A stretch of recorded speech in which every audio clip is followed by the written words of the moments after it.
All right, it's time to talk Tennessee football right here on Mark Rogers TV, the voice of college football. We bring in Charlie Burris. You can catch him on Orange and White Report. Charlie, how you doing tonight?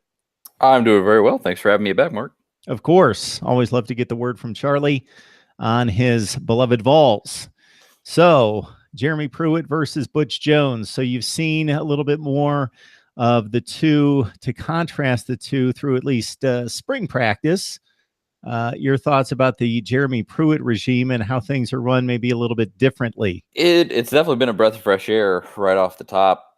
Just seeing things run a completely different way, and really, I guess a tighter ship, but just different, really, in a lot of ways. I guess it's yet to be seen whether it's quote unquote better.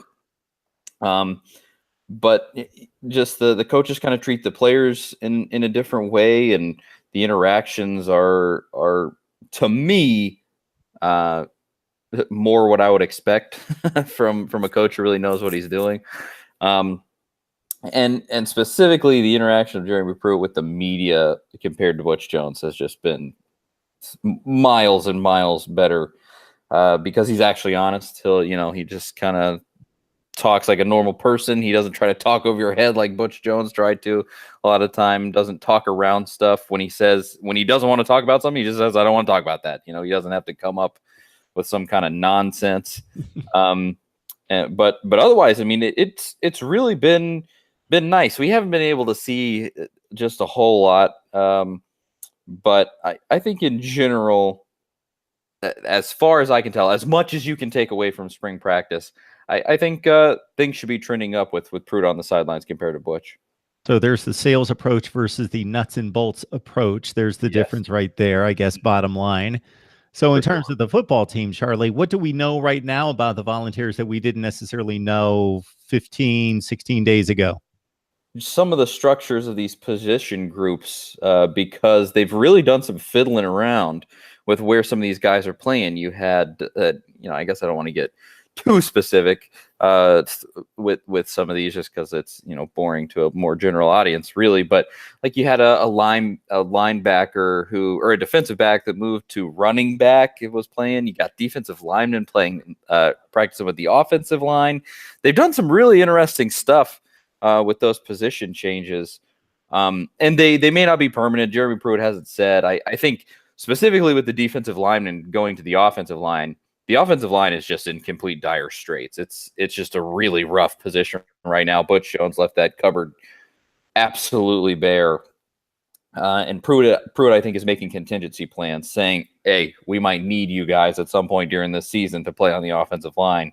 So we need you to, at the very least, be ready.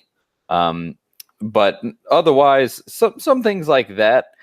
But past that, there hasn't been a whole lot. I think this team really... And I think Pruitt would say the same, is sort of who we thought they were. Butch Jones kind of made them, they weren't incredibly mentally tough. They had a lot of growing to do in terms of strength and conditioning. And new strength and conditioning coach Craig Fitzgerald has, from what I've seen, taken this team leaps and bounds in just a short amount of time down that road. And things like that just you would sort of expect from a new coach. But just in general, I mean, this team...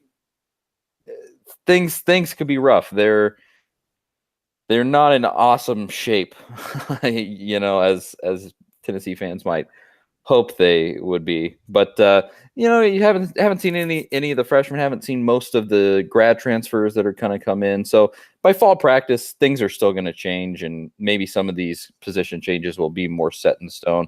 We'll see what happens. Now, as soon as you say, Charlie, that there will be possibly defensive linemen who have to switch to offense and play on that side of the football, it's easy to be alarmed by that. But I think that happens more readily than we would believe. We tend to think, oh, it's a big SEC school. They've got everything in place. They got everything in order. Everybody knows where they're going to play. Everything's planned out. They know what they've got on the roster. They're fully deep at these various positions. But these teams generally do scramble during the off season to figure out who should go where, and are we going to be better if we switch this guy from a DB to a running back or vice versa. and there's a bit of scrambling there. It's not as buttoned down as people might think it is, top to bottom. That's why there's a lot of time between now and September 1st.